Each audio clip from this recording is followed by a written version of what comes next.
Bonjour à tous, ravi d'être avec vous ce matin pour cette deuxième table ronde de la MKIA. Et on a commencé avec l'open source, là on va rentrer dans une autre dimension avec plus le monde du travail, avec l'IA pour travailler moins ou l'IA pour travailler mieux. Bon, on va voir que la réalité est un peu plus nuancée et que finalement c'est peut-être travailler autrement.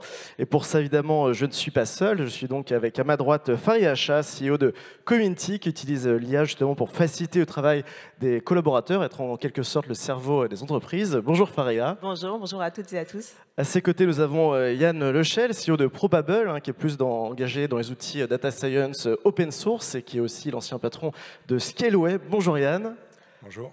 Et enfin, nous avons Laurence Lafont, qui était pendant quelques années chez Microsoft et qui est maintenant Chief Operating Officer chez Septéo, qui est un éditeur de logiciels qui a fait l'actu récemment, avec notamment BPI France au Capital. Bonjour Laurence. Bonjour, bonjour à tous. Alors, merci à vous trois d'être avec nous ce matin. On va parler un petit peu de l'impact sur le monde du travail. Évidemment, quand on parle d'IA dans le monde du travail, parfois il y a beaucoup de fantasmes, parfois beaucoup de craintes. Mais on va voir que même si on a des craintes, il faut s'engager, entre guillemets, à corps perdu dans le domaine, sinon ça va être un peu compliqué. Et je vais peut-être commencer avec vous, Faria, dans le sens où évidemment on connaît tous ChatGPT, beaucoup trop de posts LinkedIn faits avec cet outil notamment. Mais il faut bien distinguer aussi les applications entre guillemets grand public de celles du monde de l'entreprise, parce que les applicatifs ne sont pas les mêmes et quand il s'agit des processus métiers, c'est une autre dimension qui s'ouvre pour le coup. Tout à fait, tout à fait. Alors, je pense qu'il y a une analogie qui est pertinente et qu'on aime bien avoir lorsqu'on parle de l'IA, et notamment de l'IA générative, parce que c'est celle qui concerne aujourd'hui majoritairement les organisations et le sujet de l'adoption en fait, de l'IA dans l'organisation à l'échelle. C'est que l'électricité, aujourd'hui, si on le compare à l'IA générative, en fait, c'est une puissance apportée sur des machines, des engins, pour finalement devenir des extensions des efforts physiques de l'être humain, et majoritairement. Et si on fait le parallèle avec l'IA générative, il faut le voir aussi comme une puissance, mais sur des fonctions cognitives, puisqu'en fait, elle va venir accompagner des sujets comme la compréhension, donc des choses qui sont vraiment liées à notre cerveau. Ça va nous permettre de raisonner mieux, ça va nous permettre d'analyser, etc. Donc jusque-là, rien de nouveau, parce qu'en fait, l'IA, c'est pas du tout nouveau, comme vous le savez. Ce qui est intéressant, en revanche, c'est deux paramètres. C'est le fait que ça soit aujourd'hui à l'échelle, donc ça concerne tout le monde, toutes les fonctions, toutes les tâches, qu'elles soient simples ou complexes. Et l'autre notion, c'est la puissance, celle qu'on retrouve dans l'électricité notamment. La puissance, parce qu'aujourd'hui, ce qu'on est capable de produire, même à petite échelle, sur des petites tâches finalement du quotidien qui sont liées au cognitif, c'est beaucoup plus rapide comparé à ce qu'on peut faire humainement parlant. C'est incomparable. En volume de production, dans le temps imparti dans lequel on peut produire, c'est complètement incomparable aussi. Et aujourd'hui même, la qualité. Alors, c'est bien sûr une image qui est assez généralisée parce que je sais que dans certains cas, la qualité n'est pas forcément au rendez-vous. Mais aujourd'hui, vous avez des tâches dont la qualité, en fait, est supérieure à ce qu'on peut produire humainement parlant. Donc, vous mettez tout ça dans le cadre de l'entreprise et vous le mettez à l'échelle. Forcément, il y a une transformation qui est absolument profonde, ne serait-ce que sur la valeur du travail, qui aujourd'hui est la notion de productivité, qui aujourd'hui était reliée aussi à la notion de délai de production, à la qualité de production, au volume de production, mais pas que. Et on le sait bien, sous l'iceberg, il y a aussi d'autres notions qui sont importantes, comme par exemple la mesure de l'impact, le fait de travailler sur les sujets à impact qui sont importants, la qualité relationnelle avec nos clients. Encore hier, je parlais avec un de mes clients qui me disait, tu sais Faria, oui, il y a beaucoup de choses qui sont en train d'être automatisées. Oui, j'ai pas tout anticipé, mais le temps de qualité que je passe avec mes clients, c'est 3 ou 4 heures de plus. C'est une valeur que j'estime. C'est pourtant pas quelque chose qui est écrit dans un bilan, le temps passé à un client. Il y a le temps homme de manière générale, mais pas le temps passé avec les clients. Et c'est là où il y a une transformation. Et ce qui est intéressant, je trouve, c'est vraiment ce mouvement de la valeur perçue vers d'autres valeurs qui étaient un peu sous l'iceberg. Parce qu'en fait, est-ce qu'il y a vraiment de la valeur à produire plus vite aujourd'hui quand tout le monde peut le faire? Est-ce qu'il y a vraiment de la valeur à produire plus quand chacun d'entre nous peut produire davantage? Et donc, ces questions nous amènent à se dire, qu'est-ce qu'on regarde aujourd'hui dans notre entreprise? Et c'est en ça que c'est fondamental. Et pour finir, parce que le temps passe, mais ce que je dirais, c'est la considération qu'on doit avoir aussi dans les organisations, c'est qui est capable d'utiliser cette puissance dans notre travail au quotidien, sachant encore une fois que ça concerne tout le monde. Donc forcément, il y a un sujet de qui est-ce qui sera capable d'utiliser ces outils pour amplifier toutes ces tâches, qu'elles soient simples ou complexes, et qui va, je crois, être un vrai sujet de transformation. Merci Faria pour avoir bien planté le décor. On aura compris une transformation évidemment très profonde et surtout inévitable. Et Laurence, surtout, vous qui avez pas mal, très notamment dans le SaaS, on est sur un rythme d'innovation dans la révolution technologique qu'est l'IA qui est encore plus intense que ce qu'on a pu connaître par le passé pour le coup.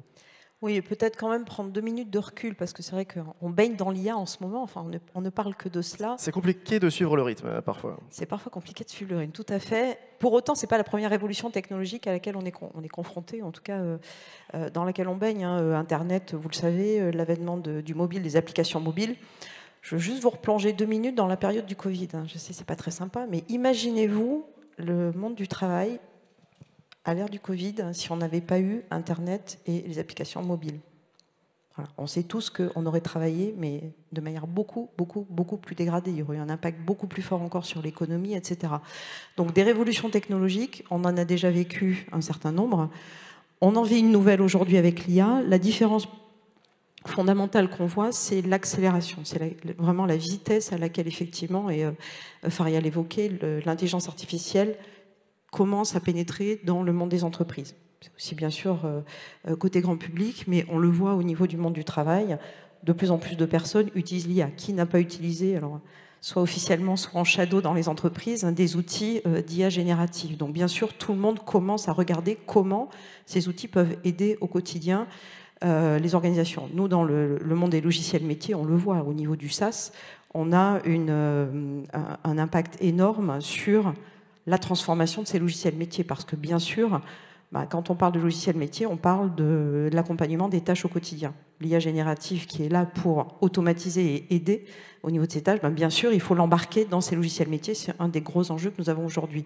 Je voudrais juste rappeler un chiffre, 80% des collaborateurs en entreprise considèrent aujourd'hui qu'ils n'ont pas le temps de faire leur travail correctement. Je pense que vous avez tous en tête les petites pollutions qu'on a. Alors, elles sont sympas des fois, le petit ping, le mail qui arrive, le truc on se dit, ah mince, oui, il faut que je réponde à ça. Est-ce que c'est vraiment ma priorité, mon urgence? Et donc là, on voit qu'il y a une vraie opportunité grâce à l'IA générative, grâce à ces agents, et on va reparler de l'agentisation, parce que je pense que là, on arrive à un nouveau mouvement aussi dans l'IA, qui va permettre de vraiment peut-être déléguer des tâches qui sont des tâches finalement sur lesquelles on se dit est-ce que vraiment ma valeur ajoutée est énorme, c'est pas sûr. Pour revenir sur les agents, parce que je pense que c'est vraiment pour moi aujourd'hui l'enjeu majeur en entreprise, l'adoption, l'utilisation et la mise en place de cette logique d'agentisation, là aussi on voit une accélération qui est colossale. Je lisais un rapport qui est maintenant publié régulièrement sur le temps d'automatisation d'une tâche. C'est-à-dire qu'on regarde, on mesure combien les IA génératives aujourd'hui sont capables d'automatiser des tâches de plus en plus complexes, et la complexité est mesurée par le temps qu'une tâche prend à être faite. Ce temps, il double tous les 4 mois. Donc on est vraiment dans une approche exponentielle sur la capacité de l'IA générative de ces agents à automatiser des tâches de plus en plus complexes à notre place. Et donc ça, bien sûr, on ne peut pas l'éluder. Il faut au contraire regarder comment on va en prendre le plein potentiel. Oui, on suit un peu la roadmap, notamment qui a été mise en lumière lors du dernier CES par Jensen Huang, le patron d'NVIDIA, qui parlait de l'IA générative, l'IA agentique, et qui est jusqu'à l'IA physique. Mais ça, on n'y est pas encore, même si les Américains et les Asiatiques sont déjà pas mal avancés sur ce sujet. Peut-être ce qui est un peu nouveau avec cette révolution de l'IA, je me tourne vers vous Yann, c'est à quel point il utilise la matière des cols blancs, puisque l'impact sur cette catégorie de travailleurs est assez colossal, et ça implique de nombreux défis, entre guillemets. Absolument, et je vais rebondir sur le point de Laurence, c'est qu'en fait cette accélération est quelque chose que l'on vit comme un paradoxe, donc on l'analyse de manière très quantitative, on voit très bien que les choses doublent dans des temps records, et à la fois, nous autres cols blancs, nous travaillons toujours plus. Pourquoi? Parce qu'on nous demande toujours plus. N'oublions pas que nous sommes en France, un pays qui subventionne massivement le social. Nous travaillons globalement 2 fois moins que nos homologues chinois. Donc, Profitez de cette journée qui est relativement calme. Je vous vois bien reposé, à l'écoute. C'est le moment de prendre vraiment ce sujet à bras-le-corps parce qu'en réalité, nous ne vivons pas dans une réalité homogène. La France n'est pas le bon exemple. On est plutôt lent à l'adoption. Nos grandes entreprises sont plutôt dans la rétention de valeur et pas dans l'innovation de rupture. Là où les Chinois sont capables de le faire, ils ont un modèle intégré. Et les Américains ont le financement qui va bien. Donc, cette dynamique macro et locale doit être considérée au niveau des strates, des tâches et des emplois. Les cols blancs ont été évoqués dans un rapport qui évoquait 300 millions d'emplois cols blancs à risque. Pourquoi? Parce que cette IA est très universelle et elle manipule, notamment pour la première fois dans l'histoire de l'humanité, cette information, cette connaissance mieux que l'espèce humaine elle-même. Et c'est ça qui nous distinguait de l'animal. L'espèce humaine est précisément cette espèce qui manipule l'information, le langage, de manière très unique, très valeur ajoutée. Eh bien, pour la première fois, la machine le fait mieux que nous. Et Joseph Schumpeter, qui a souvent eu raison sur les 100 dernières années, parlait notamment des ruptures technologiques qui tuaient des emplois pour en créer de nouveaux, notamment des emplois très manuels ou des emplois qui étaient liés à cette technologie qui était physique, pas celle de l'information. Et Joseph Schumpeter est parti il y a longtemps, il n'a jamais vécu cette exponentielle. Et cette exponentielle fait qu'aucun humain, probablement, n'est capable d'anticiper ce qui va se passer dans 4 mois, dans 18 mois, etc. Donc on est relativement confortable en France, sauf que le modèle économique qui fait que nous sommes subventionnés pour avoir un style de vie relativement confortable risque d'être menacé dans sa totalité par cette IA qui va peut-être non pas remplacer une strate entière d'emplois, mais suffisamment d'emplois pour que la nouvelle génération, notamment les jeunes, ne trouve pas d'emploi. Puisque les seniors que nous sommes, à qui on demande de travailler plus, vont pouvoir utiliser cette IA pour être plus productifs et donc moins recruter de juniors, ce qui risque de créer un trou, finalement, dans ce passage générationnel. Donc la grande question se pose de savoir si, vis-à-vis des cols blancs, qui sont tout de même les privilégiés de la société à ce stade, surtout en France, surtout en Europe, largement subventionnés par un système qui est déficitaire, est-ce que le système tient la charge avec cette IA qui, on en reparlera par la suite, est largement distribuée par des acteurs qui, eux, captent la valeur en dehors de la France. Donc pour moi, c'est le sujet central. Oui, il y a un coût social de l'IA qui n'est pas à négliger. On va revenir dans un second temps. Peut-être d'abord, justement, pour avoir un peu toute la cartographie sur le sujet, c'est peut-être parler de l'adoption à l'heure actuelle de l'IA dans les entreprises. Et Faria, on voit qu'on est quand même sur un rythme qui est assez différent, parce que sur les TPE, PME, on est plus sur une question de survie. Sur les grands groupes, il y a plus de questions. On sent que tout le monde n'est pas, entre guillemets, à la même page sur le rythme d'adoption de l'IA aujourd'hui. Oui, totalement. Et on va bien distinguer effectivement l'usage personnel, parce que l'adoption est assez mainstream. Moi, je parlais encore avec ma mère. Voilà, les personnes plus de 60 ans aussi peuvent utiliser l'IA de manière assez intuitive. Et c'est pareil pour les enfants. Donc, en fait, il n'y a pas de barrière technologique à l'usage et à l'adoption. Et c'est déjà assez répandu. Maintenant, dans l'entreprise, c'est un petit peu différent. Pourquoi? Parce que ce qu'on souhaite faire, ce n'est pas seulement des tâches personnelles, ce qu'on appelle du low personal task. On va aller beaucoup plus loin, utiliser la puissance de l'IA avec un prisme différent qui est celui de réaliser notamment des tâches complexes qui sont liées à nos métiers. Et pour ça, ça nécessite de s'intégrer avec le contexte des entreprises. Et c'est là où ça commence à devenir un peu plus touchy, parce qu'il y a des questions qui sont relatives, bien évidemment, à la gouvernance de la donnée, de la stratégie en termes de souveraineté. Donc, c'est pas quelque chose qui se fait en un claquement de doigts, contrairement à ce qu'on croit. Moi, ce que j'observe aujourd'hui, que ce soit dans les PME ou plutôt dans les grandes entreprises, c'est que aujourd'hui, c'est pas un enjeu technologique. La barrière, elle est vraiment pas sur ce sujet-là. C'est beaucoup plus culturel et organisationnel, parce que vous avez des têtes de pont en fait qui réfléchissent à toutes les variables, à toutes les externalités positives et négatives et toute l'organisation que ça nécessite, notamment en termes de management humain pour cette adoption, qui fait que ça prend un peu de temps.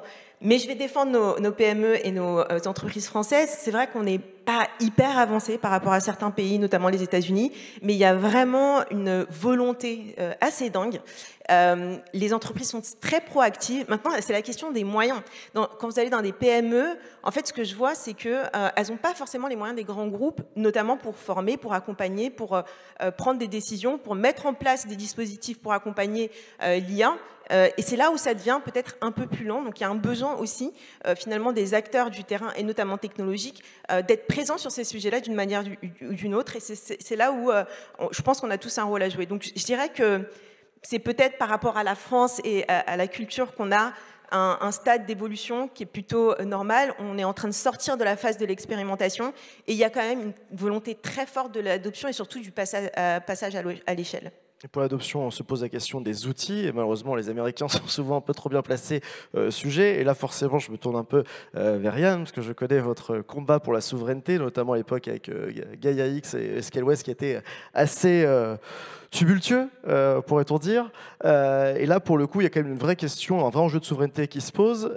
Mais malheureusement, j'ai l'impression qu'en Europe, on est en train peut-être de reproduire les mêmes schémas d'erreur qu'on a fait il y a 15-20 ans avec les réseaux sociaux et tous les outils américains qu'on utilise aujourd'hui. Alors, il faut vraiment considérer les canaux de distribution de l'IA. Donc, évidemment, tu évoquais cette facilité d'adoption par les consommateurs. D'ailleurs, il y a une vingtaine d'années, il y a 25 ans, globalement, l'Internet était interdit dans les entreprises. N'oubliez pas. Il ne fallait pas que les employés aient accès à l'Internet ouvert. C'était contre-productif. Donc, évidemment, tout ça est oublié, mais de la même manière, les entreprises vont adopter l'IA de manière générale, c'est le sens de l'histoire, mais aujourd'hui se pose la question de comment et pour quel process en entreprise. Mais si on reprend les Big Tech, les Magnificent Seven, les GAFAM, 5-6 entreprises globalement ont accès à 5 milliards d'humains sur Terre.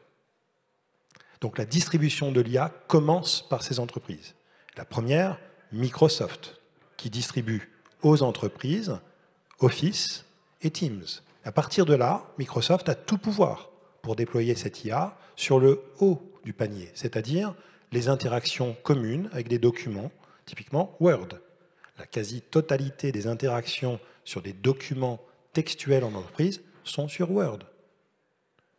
Word et Teams, on a la totalité des flux textuels en entreprise. Donc Microsoft est l'entreprise la mieux placée au monde pour capter cette valeur et la délivrer.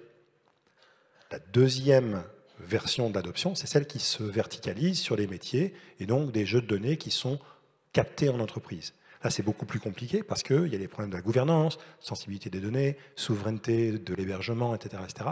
Donc tous ces sujets viennent s'ajouter, se superposer pour créer des complexités d'adoption, notamment en Europe.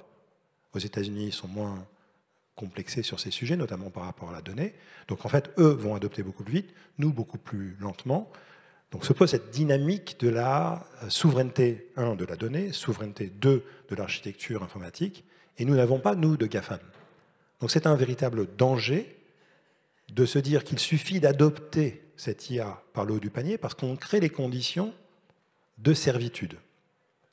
Le sujet n'est pas contre les technologies américaines, mais plutôt contre notre manque de souveraineté, notre manque d'options locales. Parce que c'est un ensemble. Puisqu'on touche à l'industrie de la connaissance, alors la question centrale, c'est celle de pouvoir embarquer la totalité de la société. C'est-à-dire ceux qui vont fournir les technologies intermédiaires, le middleware, l'applicatif, et puis ensuite les applications métiers et les spécialisations par industrie. Donc la question centrale, c'est celle-ci, puisque tout s'accélère. Alors est-ce que tout s'accélère uniquement chez certains acteurs, ou est-ce qu'on arrive à redistribuer et réintégrer finalement cette technologie qui est une source d'opportunité aussi, évidemment. Donc j'en profite pour rappeler que la France, qui est un pays qui a malheureusement désindustrialisé certaines industries, vient tout juste, le 22 avril 2025, souvenez-vous de cette date, signer l'existence d'un comité stratégique de filière pour le numérique. La France reconnaît que le numérique est une industrie. Je propose qu'on célèbre ce moment une seconde. En 2025, j'ai envie de dire, il était temps. Laurence, vous partagez cet avis, j'imagine, surtout que voilà, Septéo est notamment centré sur le logiciel, notamment pour des fonctions comme les notaires, où là aussi, il y a quand même un gros défi d'adoption qui se pose pour le coup. Bah justement, je pense que, pour rebondir sur ce qui a été dit, ça ne fait que conforter l'importance d'acteurs comme Septéo en France, en Europe, pour justement accompagner l'adoption de l'IA de manière souveraine, sécurisée et verticalisée pour notamment les PME et les ETI. Enfin, nous, on le voit au quotidien. Une PME, un dirigeant de PME, il a franchement autre chose à faire que de se dire ah, tiens, je vais aller tester tous les modèles qui sortent tous les jours. Est-ce que celui-ci est plus performant que celui-là, etc. Nous, on est assez convaincus que notre rôle, il est d'amener l'IA dans les logiciels métiers. Et c'est ce qu'on fait au quotidien. Pour ces différentes verticales que nous servons. Alors, on a développé une plateforme Septéo Brain. Voilà, c'est pas Google Brain, c'est Septéo Brain, qui permet justement d'accélérer l'injection de l'IA dans ces applicatifs métiers pour faciliter l'adoption et pour, là aussi, l'amener au niveau des données qui sont dans l'entreprise, qui sont sécurisées et qui ne sont que les données de l'entreprise. Quand vous interagissez avec une étude notariale, il est hors de question, bien évidemment, que ces données, elles sortent à tout vent. Pour autant, et nous, on l'a testé même avant l'IA générative, on a mis en place des outils dans le machine learning. Maintenant, ça fait un peu dinosaure, mais il n'empêche que c'est une IA qui a beaucoup servi aussi dans l'automatisation du traitement de documents, l'automatisation de la classification, l'extraction de données, etc., qui ont amené des gains de productivité notables sur ces métiers-là. 60% aujourd'hui d'un acte notarié est automatisé. Voilà. Donc, on n'a pas attendu l'IA générative et les agents pour engager cette démarche qui est bien sûr très bienvenue, encore une fois, dans ces différentes PME et ETI. Donc, il faut poursuivre cette intégration. Et je rebondis sur ce que disait la table ronde précédente. Il y a effectivement toute la problématique des LLM et des modèles horizontaux qui sont aujourd'hui quand même, alors à part Mistral que je salue parce qu'on a quand même voilà, un magnifique champion européen dans ces domaines-là, mais c'est vrai qu'on est beaucoup sur des niveaux d'investissement colossaux et des modèles qui sont aujourd'hui plutôt portés par d'autres acteurs que des acteurs européens. Oui, quand on voit Stargate, c'est pas la même échelle, par exemple. Voilà. Nous, on pense que voilà, au-delà de ça, il faut qu'on travaille sur cette verticalisation pour aller chercher cette valeur, pour aller travailler cette souveraineté sur des métiers qui sont des métiers qui ont besoin aussi de l'IA et qui vont pouvoir améliorer la productivité aussi des collaborateurs dans leurs organisations grâce à ces outils et avec une facilitation de l'adoption. Nous, on est assez convaincus que c'est en l'intégrant dans les logiciels métiers qu'utilisent ces verticaux au quotidien qu'on va pouvoir vraiment aller chercher aussi ces gains de productivité de manière beaucoup plus simple. Laurence, vous parliez des investissements qui en effet ne sont pas les mêmes d'un continent à l'autre, même s'il y a eu entre guillemets ce moment Spoutnik qui est arrivé au début d'année avec DeepSeek et finalement qui a paru peut-être comme une chance inespérée pour l'Europe puisqu'on s'est dit qu'avec pas grand-chose et en faisant de l'open source on peut arriver à des choses intéressantes. Et Yann, en préparant cette table ronde, vous me racontez que voilà, l'idée c'était peut-être de tendre vers l'open science, l'open hardware, être openness entre guillemets, que c'était peut-être la chance de l'Europe pour avoir une souveraineté européenne sans se faire marcher dessus par les Américains et les Chinois, ce qui est quand même bien parti parfois. Alors c'est peut-être notre seule chance, mais l'ouverture au sens open data, open science, open models, open infrastructure, open hardware sont des opportunités que le public doit soutenir. Si l'on est sévère, la France et l'Europe sont l'Afrique pré-adoption de la téléphonie mobile. L'Afrique n'ayant pas investi suffisamment dans les télécoms filaires pendant une certaine période, ont dû rattraper leur retard sur le numérique en adoptant la téléphonie mobile. L'Europe n'a pas ce problème, puisque nous sommes très bien équipés en télécom. En revanche, on n'a pas investi en infrastructure. On parle d'IA, mais en réalité, l'IA, c'est essentiellement du cloud. Xavier l'a évoqué dans la table ronde précédente. Donc c'est de l'infrastructure, du compute, de l'énergie, donc beaucoup d'investissements. Donc la question se pose pour l'Europe, quel est le moyen pour nous de rattraper, sachant que notre retard sur l'infrastructure cloud est colossal. Encore une fois, les GAFAM valent sur un malentendu, selon les annonces de Trump, entre 10 et 15 000 milliards de dollars. Donc ces GAFAM sont l'infrastructure de l'IA, point, aujourd'hui. Nous n'avons pas de souveraineté. Donc, si l'Europe est comme l'Afrique en retard sur sa capacité d'être dans le jeu. Certains disent qu'il faut rester dans la course. Non, non, on n'est pas dans la course. On n'est pas sur le podium. On n'est pas sur le podium. Donc, il me semble que l'open source, et ça a été évoqué, Neil a précisé ce sujet, qu'en réalité, l'open science, la recherche fondamentale, est clé sur ces sujets, il faut l'entretenir, mais il a aussi évoqué, venant de chez Meta, que ce n'était pas inutile que l'AMA soit outsourcé, open sourcé. Mais moi, j'utilise le terme outsourcé, c'est-à-dire que Meta nous fait travailler pour rien. Ça leur permet de couper l'herbe sous le pied d'OpenAI. Si vous étudiez les GAFAM, Microsoft même disait en 2005 que Linux, open source, c'est le cancer, parce que ça les empêche de vendre une licence de Microsoft Windows en plus. Azure, aujourd'hui, c'est 98% Linux. La métastase est totale. Les GAFAM utilisent l'open pour contrer leurs concurrents. La Chine utilise l'open pour contrer son concurrent, les US, OpenAI. Et pourquoi pas nous? En revanche, précision, l'open, et ce que j'appelle l'openness as policy, est une pratique qui doit s'adopter au niveau des pouvoirs publics. Les entreprises privées n'ont pas l'obligation de faire de l'open. On peut adopter l'open, Xavier l'a expliqué tout à l'heure, on peut adopter l'open et créer un modèle fermé par-dessus, à très forte valeur ajoutée, sur une verticale donnée. Ça, c'est très bien. Mais les pouvoirs publics ont pour obligation d'embarquer tout le tissu industriel en stimulant les communs numériques. Dans les communs numériques, il y a l'open science, l'open data, l'open source, l'open weights, l'open, etc., etc. Donc c'est ça le sujet pour moi. Et je pense que la société européenne a besoin de ce nouvel élan.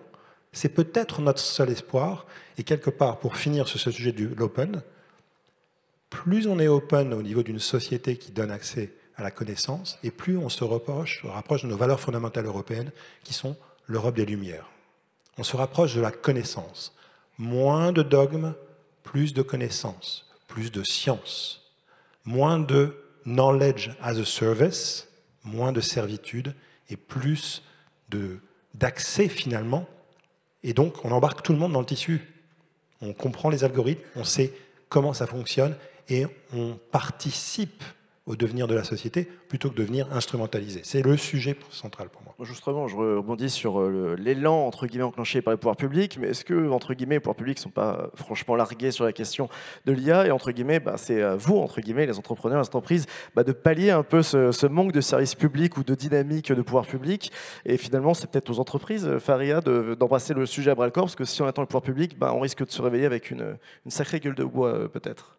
Non, mais clairement, surtout en France en ce moment, avec le contexte dans lequel on est, avec le budget qui a été raboté, notamment sur l'innovation. Ouais. C'est un vrai sujet. On a du retard. Aujourd'hui, clairement, les budgets qui sont déployés dans d'autres pays, dans d'autres même continents, en fait, c'est incomparable avec ce qu'on peut faire en France. Et donc, moi, je crois qu'il y a une responsabilité très, très forte des chefs d'entreprise, de manière globale, de se saisir du sujet. Parce qu'il n'est pas question non plus de rester à la marge. Il est question de continuer à trouver des solutions, d'adopter, de rester dans la course, mais d'un point de vue compétitivité et parfois même de survie. Moi, je parle avec des entreprises qui me parlent de survie aujourd'hui par rapport à l'IA. Donc, on n'est pas sur un sujet qui est anodin. Il faut qu'on continue à le faire. Mais c'est là où je crois que le travail doit se faire au niveau des entreprises pour qu'on puisse être solidaires entre nous aussi. C'est-à-dire qu'il faut qu'on puisse créer une force collective au niveau entrepreneurial qui va nous permettre de mener cette transition qui n'est pas, encore une fois, juste un sujet économique, c'est un sujet politique, c'est un sujet sociétal qui est beaucoup trop profond. Et c'est là, aujourd'hui, la responsabilité de l'entrepreneur n'a jamais été aussi importante. Donc, il y a plusieurs façons de le faire, mais je donne un exemple très simple. Il n'y a pas longtemps, on a organisé un événement, on a réuni des chefs d'entreprise, ça allait de l'entreprise du CAC 40 jusqu'à la PME, pour justement permettre d'échanger, d'avoir une voix qui puisse être entendue dans un moment de l'histoire où on n'entend que les GAFAM, les acteurs technologiques, mais en fait, ceux qui vivent cette transformation au quotidien, on ne les entend pas, ils ne sont pas dans l'équation. Donc, ça commence par se rassembler et faire entendre la voix de ceux qui sont concernés, notamment en termes de besoins, en termes et toutes ces choses-là doivent être prises en considération aussi par les acteurs technologiques. C'est comme ça qu'on arrive à travailler de manière intelligente et on doit être davantage des alliés plutôt que juste des fournisseurs de technologie. Ça j'en suis assez convaincue. Et là, je vais laisser la conclusion à Laurence en 30 secondes, et notamment l'enjeu pour embarquer les jeunes générations, parce que sur la formation, ça va créer quand même un sacré problème ou un sacré défi, au minimum. Oui, il y a vraiment, pour moi aujourd'hui, il y a un paradoxe important pour les jeunes sur le marché de l'emploi. Yann l'évoquait un peu tout à l'heure. On se dit soit les seniors, les gens qui sont déjà en entreprise, finalement, ils n'ont plus besoin de recruter des jeunes parce qu'ils vont avoir des IA qui vont manager des agents qui vont faire tout le boulot, les tâches initiales pour eux. Et donc, quid de ces opportunités pour les jeunes qui arrivent sur le marché de l'emploi. Et puis, paradoxalement, il y a aussi peut-être le fait de se dire, finalement, je n'ai pas forcément besoin de gens très seniors parce que je vais prendre un jeune qui va être super équipé avec toute une armée d'agents qu'il va manager, et du coup, cette jeune recrue va être beaucoup plus performante peut-être qu'un senior en entreprise. Je n'ai pas la réponse à ce paradoxe, mais je vous invite à y réfléchir. En tout cas, je pense que c'est des sujets dont on va parler clairement dans l'avenir. Sur l'éducation, pour moi, bien sûr, on a un enjeu de former, d'accélérer la formation des ingénieurs, des data scientists, etc. On a aussi un enjeu de former les jeunes qui vont aller dans ces métiers. Je vais reprendre quelques exemples chez nous. Un notaire demain, un avocat, une personne qui va travailler dans le domaine de l'immobilier, dans le domaine des RH, etc. Comment est-ce qu'on forme aujourd'hui ces jeunes à travailler avec de l'IA générative, travailler avec des agents dans leur métier? Et ça, quand on regarde aujourd'hui dans la formation, le pourcentage d'écoles, d'instituts qui forment vraiment à cela est encore très faible. Et donc c'est là qu'on a vraiment, je pense, un call to action, comme on dit, pour vraiment inciter tous ces organismes de formation à accélérer la formation des professionnels de demain pour qu'ils soient prêts justement à travailler avec ces outils qui vont les aider au quotidien. Eh bien, ce sera le mot de la fin. Merci beaucoup à vous trois, pour les applaudir.